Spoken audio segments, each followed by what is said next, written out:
Two points are important from the definition of bruises. One is that they are unbroken surface injuries.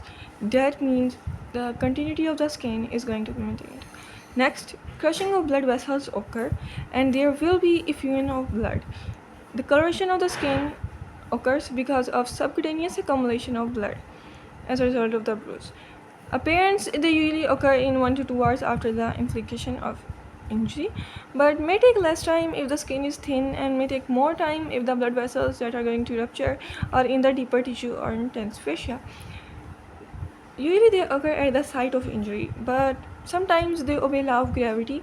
Like if the force occurs on the forehead, then there will be occurrence of black eyes. The size of the bruise varies depending upon the force, depending upon the object that is used in causing the injury. So mostly it varies from pinpoint to large collection of blood. So next, shape. Usually they are round but also varies depending upon the striking surface.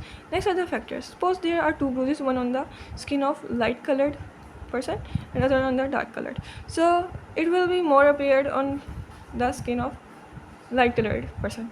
Okay. One bruise is caused by greater force as compared to the second one. So the bruise that is caused by greater force will be greater. Next, the people at the extremity of age also bruise easily, and if the area on which the force is implicated is have greater vascularity, then the bruise will be greater. Bruise on skin that is thin and delicate occurs more easily as compared to the skin that is thick and hard. Next, different blood diseases and nutritional deficiencies, they also have an effect on bruise. Next, we have our color changes that describes the age of bruise.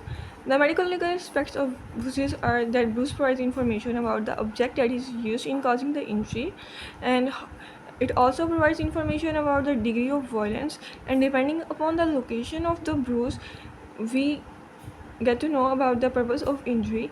The color of the bruise provides information about the time of injury, and bruises also provides information that whether it occurs in as a homicidal, accidental, or suicidal cause, and we are also able to differentiate between true or false bruise. The false bruise are caused by the application of irritant substances. So let's first difference between the antemortem and postmortem bruise. So first, whenever you are comparing these two, starts with the normal processes like the swelling of tissue. Okay, so in case of antemortem bruise, swelling of tissues occur, whereas in case of postmortem, it is absent. Next are the color changes. That is also a physiological process, but they are present in antemortem bruises but absent in postmortem.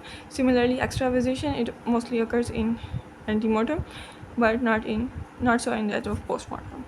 And the last one is our tissue reaction.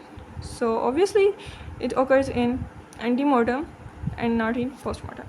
Next, about the characteristic of bruise. So we have our epithelium changes and the margins. So epithelium is mostly abraded in antemortem, not in postmortem, and margins are diffuse in antemortem, not in postmortem. So next are 2 points. One is the site and the other is the time. The site is anywhere. They occur in antemortem, they occur anywhere, whereas in case of postmortem, they occur mostly on the bony prominences. Whereas in case of, if I talk about the time, then any time during life in case of antemortem, whereas in postmortem, mostly about 2 hours after death. Next, let's differentiate between true bruise and false bruise. So here, first, color change or obvious phenomenon. So in case of true bruise, it's present, whereas in case of false bruise, it's absent. Next, our same in the previous one, like the swelling, it's present in true bruise but absent in false bruise. Same extravasation of blood present in true, whereas in case of false, it's absent. Same from the previous side, it occurs anywhere in case of true bruise but mostly at the accessible parts in case of false bruise. The content of true bruise are extravasated blood, whereas that of false bruise is mostly serum. And if I talk about the coagulation of blood, so it occurs mostly in true bruise but absent in false bruise. So that's all about bruises. If you like this video, click on the like button and also subscribe to the channel. Thank you so much for watching the video.